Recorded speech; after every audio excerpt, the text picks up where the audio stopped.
नमस्कार, मी अनिल जाधव. तुम्ही बघताय आपलं अॅग्रोवन. पीक विम्याची अंतिम भरपाई नेमकी कशी काढली जाते हेच मी तुम्हाला या व्हिडिओतून समजून सांगणार आहे. मग पीक विम्याची अंतिम भरपाई काढण्याचे सूत्र काय आहे?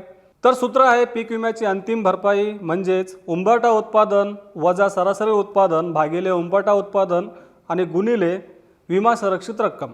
गेलं ना डोक्यावरून पाणी? पण नेमकं हे सूत्र मी आज तुम्हाला समजून सांगणार आहे. आणि हा व्हिडिओ जर तुम्ही शेवटपर्यंत पाहिला तर नेमकं सूत्र काय आहे, या सूत्राचा अर्थ काय आहे, आपल्याला कोणत्या आधारावर किती विमा भरपाई दिली, आपल्याला गंडवलं का बरोबर भरपाई मिळाली, याचं गणित तुम्ही स्वतः मांडू शकता. तर चला मग सोप्या भाषेमध्ये समजून घेऊयात पीक विम्याची अंतिम भरपाई. आता पीक विम्याच्या सूत्रामध्ये आपल्याला प्रामुख्याने दोन भानगडी दिसतात. त्यात कुठले? उंबरठा उत्पादन आणि सरासरी उत्पादन. ह्या दोन संकल्पना समजून घेतल्याशिवाय आपल्याला सूत्राचा उलगडा होणार नाही. मग आपण सुरुवातीला नेमकं उंबरठा उत्पादन काय भानगड आहे, ते कसं काढलं जातं ते समजून घेऊयात. उंबरठा उत्पादन काढलं की आपलं अर्धं काम सोपं होतं.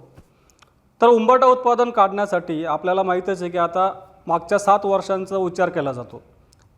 एखाद्या मंडळात आपण असं समजूयात की जालना जिल्ह्यातील भोकरदन मंडळ आपण गृहीत धरूया. आता या भोकरदन मंडळामध्ये मागच्या 7 वर्षात ज्या 5 वर्षांमध्ये जास्त उत्पादन झालं त्याची सरासरी काढली जाते. लक्षात आलं ना? मागच्या 7 वर्षातील 5 वर्ष की ज्यांच्यामध्ये उत्पादन चांगलं झालं त्याची सरासरी काढली जाते. या सरासरी उत्पादनाला गुणलं जातं ते 70%. कारण आपल्याला पीक विमा योजनेमध्ये जोखीम स्तर आहे 70%, 30% कॅप आहे. आपण असं समजू की या भोकरदन मंडळाचं सरासरी उत्पादन आलं 10 क्विंटल. आता या 10 क्विंटलला जर आपण 0.70% गुणलं तर आपल्याला उत्तर काय येतं? 7 क्विंटल. म्हणजे 10 क्विंटलपैकी उंबरठा उत्पादन गृहीत धरलं जाईल 7 क्विंटल, कारण 30% कॅप आहे. आता हे उंबरठा उत्पादनाचं सूत्र आपल्याला कळालं, उलगडलं. नसेल कळालं तर हा पाठ, एवढा पाठ तुम्ही परत ऐका, लक्षात येईल. आता ही विमा भरपाई काढण्याच्या सूत्रातील दुसरी भानगड आहे सरासरी उत्पादन. आता तुम्ही म्हणाल सरासरी उत्पादन एवढी सोपी गोष्ट आहे आणि तुम्ही भानगड का म्हणतायत? कारण पीक विमा योजनेमध्ये ही सरासरी उत्पादन जे आहे ती खूप किचकट गोष्ट करून ठेवली आहे. आपल्याला जेवढं वाटतं तेवढं सोपं नाही आहे. कारण सरासरी उत्पादन काढताना पीक कापणी प्रयोगातून आलेलं उत्पादन आणि तांत्रिक उत्पादन या गोष्टींचा मेळ घातलेला आहे. त्यासाठी एक सूत्रसुद्धा वापरलं गेलं की यंदाच्या हंगामात म्हणजे चालू हंगामामध्ये 2023च्या खरीपासाठी कापूस आणि सोयाबीनसाठी आपल्याला पीक कापणी प्रयोगातून जे काही उत्पादन येईल त्याचं 70% आणि तांत्रिक उत्पादन जे काही येईल त्याच्यात 30%, असं दोन्ही मिळून 100% उत्पादन काढलं जातं. आता परत डोक्यावरून पाणी गेल्यासारखं वाटत असेल की नेमके दोन्ही काय भानगड आहे, तर ते सांगतो. तांत्रिक उत्पादन कसं काढलं जाईल की उपग्रहांच्या आधारे ज्या काही पीकवाढीच्या वेगवेगळ्या टप्प्यांमध्ये जे काही माहिती संकलित केली जाते त्याच्या आधारावर नेमकं किती उत्पादन येईल याचं एक गणित मांडलं जातं. ते गणित कोण मांडतं? ते कोणी आपलं मानवी हस्तक्षेप नाही आहे, ते तंत्रज्ञानाच्या आधारावर मांडलं जातं. ते एक उत्पादनाचा अंदाज काढतात. आणि आता आपल्याला माहीतच आहे की पीक कापणी प्रयोगसुद्धा केले जातात. मग हे पीक कापणी प्रयोग कसे केले जातात? तर एका महसूल मंडळामध्ये किमान 10 पीक कापणी प्रयोग केले जातात. मग आता हे पीक कापणी प्रयोग कोण करतं? तर हे 3 विभागांमार्फत केले जातात: कृषी विभाग, ग्रामविकास विभाग आणि महसूल विभाग. म्हणजेच कोण कोण? आपले ग्रामसेवक, कृषी सहाय्यक आणि आपले तलाठी. हे किती केले जातात? तर एका मंडळामध्ये किमान 10 प्रयोग करणं बंधनकारक आहे. मग या प्रयोगातून जे काही उत्पादन येईल, जे काही सरासरी उत्पादन येईल त्याचे 70% आपले पकडले जातात. आता उदाहरण घ्यायचं झालं तर समजा भोकरदन मंडळाचं उत्पादन आपण 10 क्विंटल पकडू की जेवढं आपण उंबरठा उत्पादन पकडलं. मग ह्या 10 क्विंटलमध्ये आपल्याला म्हणजे 70% त्याच्या परत आलं 7 क्विंटल. म्हणजे जसं उंबरठा उत्पादनाचं आपण पाहिलं की एकूण उत्पादनाच्या 70%, तसंच हे पीक कापणी प्रयोगातून जर समजा 10 क्विंटल आपण पकडलं तर किती पकडलं जाणार? 70% म्हणजेच 7 क्विंटल. मग आता उरलेल्या 30%चं काय? तर ते पकडलं जातं तांत्रिक उत्पादनातलं. मग समजा तांत्रिक उत्पादन जर आपल्याला 15 क्विंटल मिळालं तर काय होणार? तर फक्त पीक कापणी प्रयोगापेक्षा 30% जास्त पकडणार. कारण का? त्याचं कारण असं आहे की या तांत्रिक उत्पादन पकडण्यात म्हणजे गृहीत धरण्यासाठी 30% कॅप आहे. जर तांत्रिक उत्पादन पीक कापणी प्रयोगापेक्षा 30%पेक्षा जास्त आलं तर मॅक्झिमम म्हणजे कमाल 30% वाढच पकडली जाते. त्याच्या उलट जर पीक कापणी प्रयोगापेक्षा तांत्रिक उत्पादन 30%पेक्षा जास्त कमी आलं तर 30%. म्हणजे आपण आता जे काही गृहीत धरलं की 10 क्विंटल, जर तांत्रिक उत्पादन याच्यापेक्षा जास्त असेल, 15 क्विंटल असेल तर किती पकडला जाणार? 1 क्विंटल.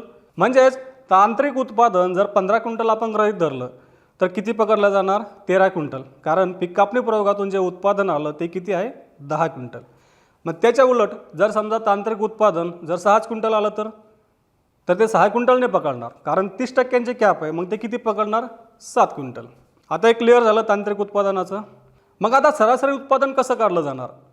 तर आपल्या पीक कापणी प्रयोगाच्या उत्पादनापेक्षा जर तांत्रिक उत्पादन कमी आलं असं आपण गृहीत धरू, तर मग नेमके किती उत्पादकता म्हणजे सरासरी उत्पादन गृहीत धरणार ते समजून घेऊयात. समजा पीक कापणी प्रयोगातून जे उत्पादन आलं ते 10 क्विंटल आहे आणि तांत्रिक उत्पादन 6 क्विंटल आहे. तर पीक कापणी प्रयोगातून जे काही उत्पादन येईल ते पकडलं जाईल आपलं 60 क्विंटल आणि तांत्रिक उत्पादनाचं पकडलं जाईल 210 किलो म्हणजे 2 क्विंटल 10 किलो. कारण तांत्रिक उत्पादन हे फक्त 30% पकडणार आहे. आपलं किती आलं आहे? 7 क्विंटल. त्याच्यात 30% किती? 2 क्विंटल 10 किलो. म्हणजेच आपल्या भोकरदन मंडळाचं जे काही सरासरी उत्पादन पकडण्यात येईल ते येईल 9 क्विंटल 10 किलो म्हणजेच 910 किलो. आलं का लक्षात? नाही आलं, कारण हे मोठं रामायण होतं. थोडक्यात पाहूयात. सरासरी उत्पादन काढताना जे काही आपल्याला पीक कापणी प्रयोगातून उत्पादन येतं त्याच्या 70% आणि जे काही तांत्रिक उत्पादन येतं त्याच्या 30% असं दोन्ही मिळून सरासरी उत्पादन काढलं जातं. ओके. आता पीक कापणी प्रयोगातून किती क्विंटल उत्पादन मिळालं होतं? 10 क्विंटल. त्याच्या 70% म्हणजे किती झालं? 7 क्विंटल. आणि तांत्रिक उत्पादन हे किती आलं होतं? ते आलं होतं 7 क्विंटल. त्याच्या 30% किती? 210 किलो. म्हणजेच पीक कापणी प्रयोगाचं 7 क्विंटल आणि तांत्रिक उत्पादनातलं 2 क्विंटल 10 किलो असं एकूण 9 क्विंटल 10 किलो म्हणजेच 910 किलो उत्पादन हे सरासरी उत्पादन पकडलं जाईल. आता परत सुरुवातीला जाऊयात. मग अंतिम भरपाई काढण्याचं सूत्र काय? तर सूत्र आहे उंबरठा उत्पादन वजा सरासरी उत्पादन भागिले उंबरठा उत्पादन गुणिले विमा संरक्षित रक्कम. आता आपण उंबरठा उत्पादन पाहिलं, सरासरी उत्पादन पाहिलं, मग विमा संरक्षित रक्कम काय? तर विमा संरक्षित रक्कम जेव्हा आपण फॉर्म भरतो पीक विम्याचे तेव्हा आपल्याला सांगितली जाते.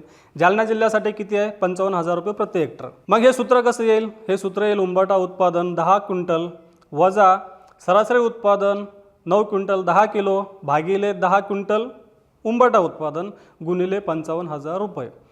याचं उत्तर आपल्याला येईल 4,950 रुपये.